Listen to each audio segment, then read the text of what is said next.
What is going on, guys? Welcome back to another video. So this weekend, two other teams joined the ranks of the eliminated in the NHL. Rangers lost on Saturday. I was extremely happy about that, but then very disappointed with my Dallas Stars, my Stanley Cup pick, lost in 6 to the Edmonton Oilers after outshooting them 35-10 in that Game 6. So when looking at these teams, they got a lot of work to do this offseason. There's a couple pieces that need to get moved, some big free agents, restricted and unrestricted, that need to be re-signed. So we're going to go through it right now because I think we can agree both of these teams at this point, although they made the conference finals, they were one of the 4 teams remaining. It's disappointing considering Dallas went back-to-back years in the conference finals. We thought they were the deeper, better team than Edmonton. And for the New York Rangers, their core starting to get up there a little bit. I think we can agree Dallas is in the better situation in terms of their core being much younger and a lot of them being signed on pretty good deals. But both of these teams, a lot of work that needs to be done. So we're going to start with the Dallas Stars, then go to the New York Rangers, because I did kind of make like a minute 30, 2-minute TikTok on the New York Rangers, but I'm going to dive far more in depth on the New York Rangers. So we're going to start it off with the Dallas Stars.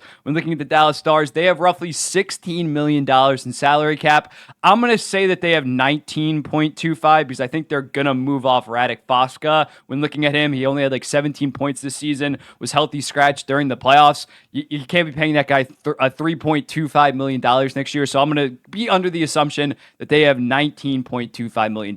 Now, when looking at their first most talked about free agent, maybe not the most important, but Joe Pavelski, there is massive speculation that he might retire this season. When looking at Pavelski, this was a down year for him. This was his first real signs of a regression. Even though he still had 67 points in 80 games, it wasn't the same, man, especially with that top line. Robertson, Hintz, and Pavelski were not cooking on the same level, and I think Pavelski was the main reason of that. Yes, he still had the production, but the advanced stats really just plummeted for the most part outside of his finishing, and it looked like he lost his step. So when looking at Joe Pavelski, if he's willing to take a $1.52 million deal and be a full-time bottom sixer for the Dallas Stars, I think it's worth it. He's going to have to adjust his role. He's going to have to play a lot less next season. If you want that veteran leadership, everybody loves him. I think you do bring back Joe Pavelski. I don't think he's going to want a lot of money, so it really comes down to him. If he wants back in at a very low cap hit, if he wants north of $3 million, I probably just wouldn't re-sign him. So when looking at that, I'm going to assume that they do re-sign him 1 year at $2 million.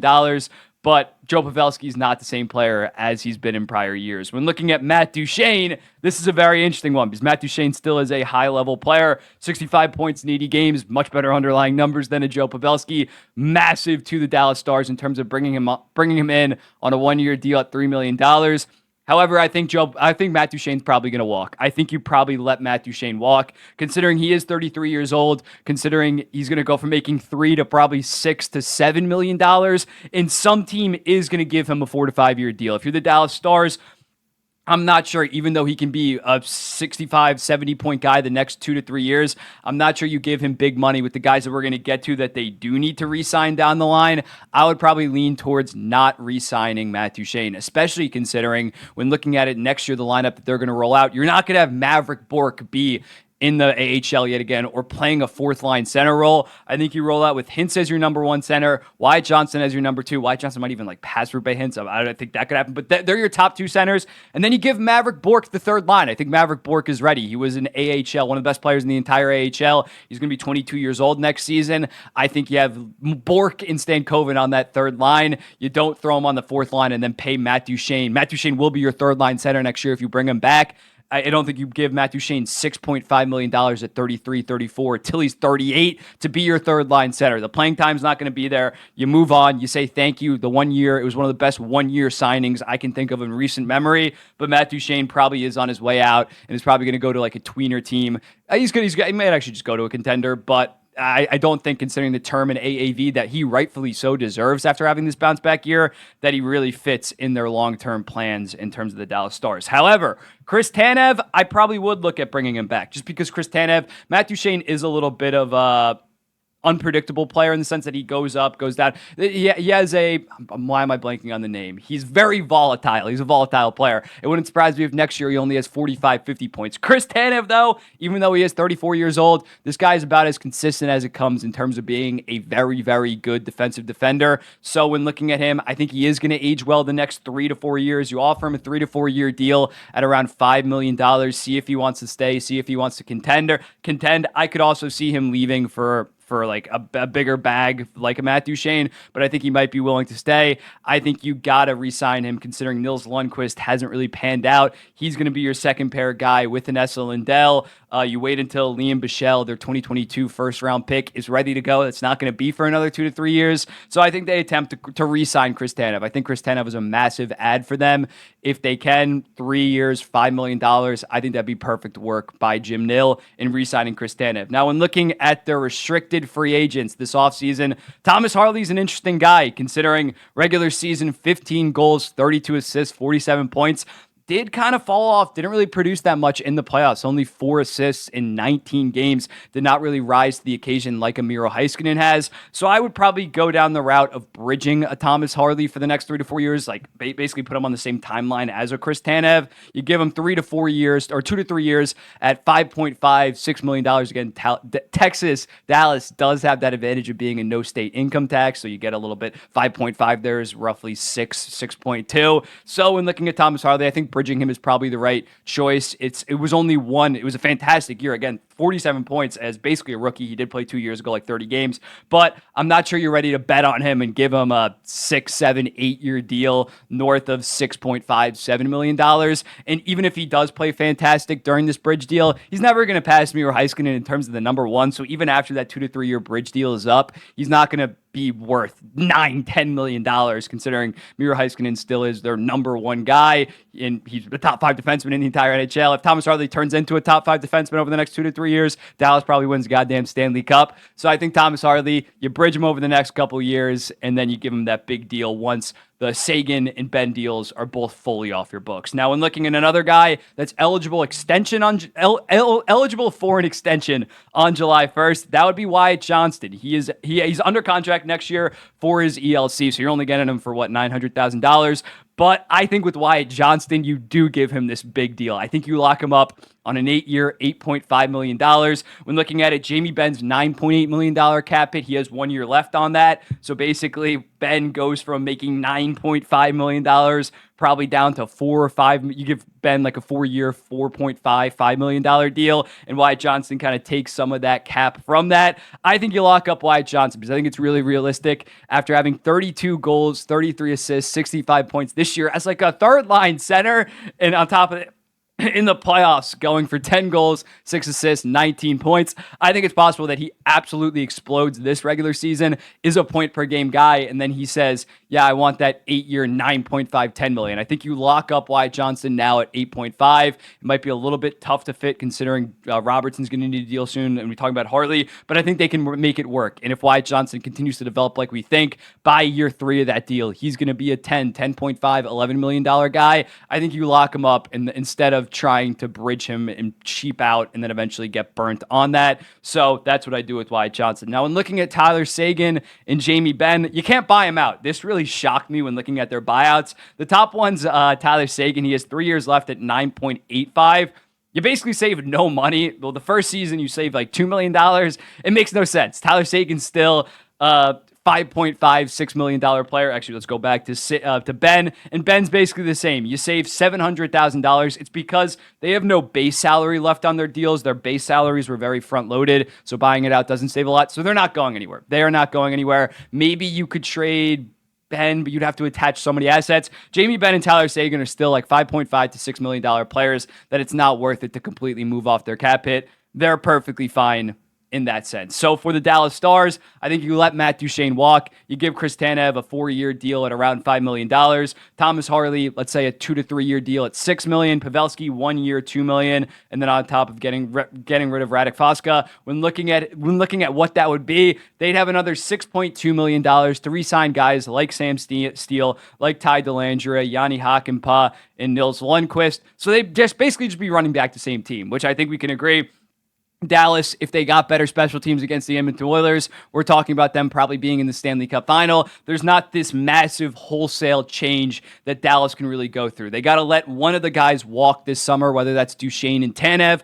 I personally lean more so Duchesne, just because I think that they're fantastic in terms of their young forwards. You don't really need a Duchesne versus Tanev. You don't really have that lot. Well, you have Lindell, but you need that other second lockdown guy. So I think that's what I would do for the Dallas Stars. I would get creative for that and give Wyatt Johnston a pretty massive deal. Jake Ottinger also needs another extension after he's on the same timeline as Wyatt Johnston.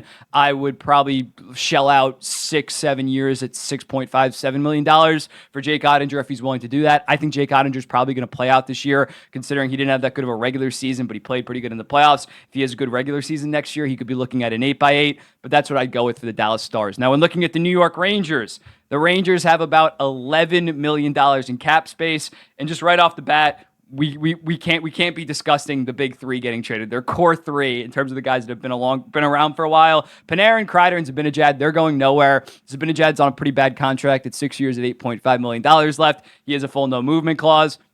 He's not moving. He's not moving everywhere. Panarin has 2 years left at 11.6, full no movement clause. Chris Kreider has 3 or 4 years left at 6.5. He has a 15-team no trade clause. You're probably not getting a better forward than Chris Kreider at $6.5 million. That's actually a very good contract for the New York Rangers. I would not be looking at moving off Chris Kreider. Now, when looking at Jacob Trouba, though, 2 years left at $8 million. That is obviously brutal. You saw the stat. He was the most penalized guy throughout the entire playoffs. He took 11 penalties. The next highest was 8. He's a liability. He was a -2 versus the Florida Panthers. Game 6, brutal. The buyout for Jacob Trouba, not Chris Kreider. The buyout for Jacob Trouba is pretty solid. $4 million the next 2 years, and then only $2 million 2 years after that. I think you could potentially look at that. Jacob Trouba also has a 15-team modified no movement clause, so maybe you can trade him. But again, I don't know who's going to take, unless it is half retained, which at that point you're basically doing the buyout. I'm not sure who's going to do that. You'd have to go half retained, and then on top of that, probably give up assets. If you think Jacob Trouba is genuinely a bad player at this point, genuinely a $2 million defenseman, you potentially buy him out. So for the sake of argument here, I'm not sure it's going to happen, but I would seriously look at buying him out. So we're going to say that he's going to get bought out. Barclay Goodrow, on the other hand, 3 years left at $3.62 million. Yes, he played fantastic in the playoffs, or by his standards, maybe not even by the cap hit, but we thought coming into it, considering he had 4 goals, 8 assists, 12 points in 80 games during the regular season. He had 6 goals, 2 assists for the New York Rangers, massive goals, OT goals, shorthanded goals, 2 shorthanded, 1 OT. He was very good for them, but still at $3.6 million, 3 years left, I think you got to move off him. I think you got to get creative in terms of moving off him. Even though he is the guy that you want in your bottom 6 come playoff time, at that cap hit, it's unacceptable. Now, when looking at a Goodrow buyout, it's solid the next 2 years. They actually gained around $250,000 in salary cap space next year. Then it's only $1 million. Then it's only 3.5. But when looking at it 3 years down the line with this core right now, their window is the next 2 years. That would stink in that year 3, having a $3.5 million cap hit, but also you wouldn't have the $4 million Jacob Trouba. That would go down to $2 million. So you'd have $5.5 million in dead cap, which would not be good. But this New York Rangers team needs to be aggressive the next 2 years. Goodrow does have a 15-team no-trade clause. It's crazy that Barclay Goodrow got a 15-team no-trade clause. So ideally, yes, you would just retain 25% of Barclay Goodrow just to get him out. But for the sake of this argument, I'm going to say that they are buying out Jacob Trouba, buying out Barclay Goodrow, and as a result, they have roughly $19 million in cap space heading into this season. Again, looking at their salary cap situation, I think you let Roslovic, Wenberg, Wheeler, Gustafsson, they're all going to walk. I don't think you bring they were all pretty disappointing this season. Gustafsson was good at the start of the season, but a total liability towards the end. So they have $19 million, and what does that mean? That means that you got to re-sign these restricted free agents. We got Ryan Lindgren. Adam Fox is not a restricted free agent, but Ryan Lindgren, Capo Caco, and Braden Schneider. When looking at Capo Caco, if you can package Capo Caco in like a second-round pick for a legit right winger that we're going to get to, or just a legit roster player overall, I think you definitely look at that. He's been very disappointing. Did not show up this year in the playoffs. He had like 2 points in 15 games on top of regular season, having 19 points in 61 games. The Capo Caco experiment could potentially be over this summer if the price is right. But if not, he's not going to be that expensive. He's an okay bottom sixer. You just bring him back on a 2-year deal worth $2 million. He's not getting a raise by any stretch. When looking at Ryan Lindgren, I would, if they were going to if Trouba didn't have the horrible playoffs that he had, and you kept Trouba, I think you probably would have let Ryan Lindgren walk. But in this scenario, we're going to let Trouba walk. We're going to buy out Trouba. So I think you bring back Ryan Lindgren. When he's healthy, he was battling through every goddamn injury this season. He's a really tough guy. But when he's healthy, he is a very solid probably a second pair of defensemen. So I'm going to give him 4 years, $4.5 million. And then Braden Schneider is going to get about the same deal as Capo Caco. He's a good third pair guy at this point, 2 years, $2 million. So that $19 million goes down to $10.5 million. And then when looking at it, I think you got to attack in terms of the top line right wing for the New York Rangers. Any of these guys that can play right wing would be pretty solid ads. You're probably going to want to do a 2 to 3 year deal at around $5 to $6 million. I'm not sure you're going to give any of these guys serious term. And also you have some contract extensions that you got to work with that we're going to talk about. Guys that are contract extension eligible on July 1st. So you spend around $5-6 million on a top line right winger, and then you got to bring in another okay defenseman. I'd say like $3 to $4 million on one of these guys, whoever, take your pick. Some of these guys might actually get more than that, but still, they need to bring in someone. They are getting rid of Trouba, and then that's roughly the money that you're going to spend in terms of this year. You'd be roughly at the cap hit. You bring in a second pair guy and a top line right wing. You get rid of Trouba. You get rid of Gaudreau. The only problem is, though, when you look at the guys that are extension eligible on July 1st, Lafreniere making $2.3 million right now. That's going to at least triple. Keandre Miller needs a new deal after next season, on top of the fact that Igor Shesterkin needs one. So you can't be too aggressive this offseason and spend in terms of spending absolutely to the cap and being locked up to the cap the next couple of seasons. You need to play it pretty smart, considering Igor Shesterkin is going to go from 5.5 to probably 8, 9, maybe even $10 million on top of Alexis Lafreniere going from 2.3. I would arguably give him an 8x8 right now, 8 by 8.5. I would lock him up similarly to a Wyatt Johnson before he potentially really breaks out next season with Artemi Panarin. So I would lock up those two guys. You might have to bridge Miller again. And again, you're going to get $4 million of cap space just from natural cap inflation, but you can't really be too aggressive in terms of giving out long-term deals with to these type of free agents. They might have to be shorter-term deals or deals that you can get out of after a year, trade a guy away. So next season, they can be highly competitive. The year after that, once they need to pay Lafreniere, Shesterkin, and Miller, it might get a little bit dicey. Miller's not going to get a massive upgrade, but he will get a decent raise. So those are my thoughts on the Dallas Stars and the New York Rangers. Let me know in the comments, what do you think? What do you think these teams should do? Am I wrong for saying Duchesne should walk? Should they instead keep Duchesne and let Tanev walk? Or do you think that they're going to go down the route of Trouba, Barclay Goodrow buyouts? I would do it personally, but I don't think the Rangers are going to have the balls to do that just because Trouba is the captain and Barclay Goodrow, that was one of Drury's first goddamn moves. But let me know in the comments, what do you think about this? What do you think's next for the New York Rangers and the Dallas Stars?